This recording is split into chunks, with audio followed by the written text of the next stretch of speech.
আসসালামু আলাইকুম, সবাই কেমন আছেন? চলে এলাম নতুন একটি ঘাস কাটার মেশিন নিয়ে। আজকে দুব্বা ঘাসগুলি কাটা হচ্ছে গার্ডেনের ভিতরে, আমাদের হাউজের ভিতরে। যাক, এভাবেই যে ঘাস কাটার এটা মেশিন কারেন্টের মাধ্যমে চলে। একটি সুন্দর কাটিং হচ্ছে, ঘাস কাটা জাস্ট কাটতেছি। ভাবলাম আপনাদেরকে দেখাই দিই ঘাস কাটার মেশিনটা দিয়ে কিভাবে ঘাস কাটে। যাক, আলহামদুলিল্লাহ ঘাস কাটা চলতেছে।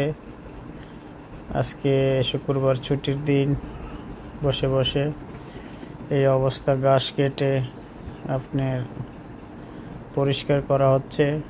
ঘাস অল্পতেই বড় হয়ে জায়গা, তো ভাবলাম আপনাদেরকে মেশিনটা দেখাই। অনেক কিমতি মেশিন। ঘাসগুলি কেটে তারপরে পানি ছেড়ে দেওয়া হলো, ঝর্ণার মতন পানি পড়তেছে। কারণ ঘাস কাটলে পানি দিলে সাথে সাথে তারপরে ইনশাল্লাহ আবারও ঘাসগুলি বড় হয়ে যাবে, তো নতুন ঘাস উঠবে, একদম গ্রিন সুন্দর লাগবে। এই যে আমাদের বাগানের ফুল গাছগুলি অনেক সুন্দর, অনেক সুন্দর ফুল। সাথে আমাদের অ্যালোভেরাও আছে। অ্যালোভেরা একদম তাজা তাজা অ্যালোভেরা, অনেক কিমতি অ্যালোভেরা, অনেক দামি জিনিস, অনেক কাজেই ব্যবহার হয় অ্যালোভেরা, প্রচুর অ্যালোভেরা। ভাবলাম আপনার সাথে শেয়ার করি আমাদের হাউজের বাগানটা। এই ফুল বাগান, ঘাস আছে, ফুল গাছ আছে, অ্যালোভেরা আছে, অনেক গাছই আছে এখানে, অনেক গাছ। পয়সার খেলা ভাইয়া, পয়সার খেলা। পয়সা ডালো যা রায়েগা। এই যে ঘাস কাটতেছি, দেখেন অনেক লম্বা লম্বা ঘাস হয়ে গেছে। এটি কেটে রাখলে সুন্দর লাগে, অনেক ভালো লাগে। বাস মাসে একবার, 2 মাসে একবার কাটতে হয়। যত জলদি বড় হইব তত জলদি কাটতে হয়। কাটার পরে আবার সার দেওয়া লাগে, হালকা সার টার দিয়ে এটির একদম তাজা করে লাইমু, একদম গ্রিন বানাইলামু। এই যে কত বড় ফুল গাছ। বাস চলতেছে মেশিনের কাজ অল্প অল্প।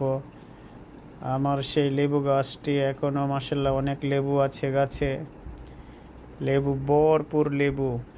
এবারের মতন লেবু এই গাছে আর কখনো আসেনি, কারণ এবার ডাইলগুলি কাটিনি, পুরনো ডাইল। 12 মায়া লেবু, 12 মায়া লেবু ভাইয়া, 12 মায়া লেবু। লেবুর কোনো অভাব হবে না, গাছ যদি জিন্দা থাকে ইনশাআল্লাহ, আল্লাহর রহমতে অনেক লেবু। চাইলে যার যার বাসাত আপনারাও লাগাইতে পারেন 12 মায়া লেবু। লেবু খুব ভালো জিনিস, স্বাস্থ্যের জন্য অনেক উপকার। যারা স্বাস্থ্যবান আছেন সারার জন্য লেবু, প্রতিদিন 1 গ্লাস লেবু খাবেন জুস বানিয়ে। লেবু দিয়ে জুস বানালে অনেক ভালো। এই যে আমার কাটিং করার মেশিন, এই যে ব্লেড, এই ব্লেড দিয়ে ঘাসগুলি কেটে একদম ছাপা ছাপা হয়ে গেল। পুরা গার্ডেনের ঘাস কেটে একদম তাবান করে। এইটা হচ্ছে মেশিন ঘাস কাটার। এই যে ব্লেডটা অনেক স্পিডে ঘুরে, এই ব্লেডের মাধ্যমে ঘাস এটার ভিতরে এসে জমে, তো এটাতে নিয়ে আমরা ডাব্বাত ফলাইতে হয়। তো অন্য দিক দিয়ে পানি চলতেছে, একদিক দিয়ে ঘাস কাটা শেষ। এই যে আমাদের হাউস, ঠান্ডার সিজনে গাছ কেটে নতুন করে গোবর দিয়ে নতুন করে আবার সাজাতে হয় ফুল বাগান। নতুন ফুল আসবে, নতুন সিজনে ঠান্ডার ফুল লাগাইতে হবে। এইভাবেই চলতেছে ইনশাল্লাহ। সবাই দোয়া করবেন, ভালো থাকবেন ইনশাল্লাহ। আমার ভিডিওটা অবশ্যই দেখবেন, আর যে যে দেখতেছেন সবাইকে ধন্যবাদ।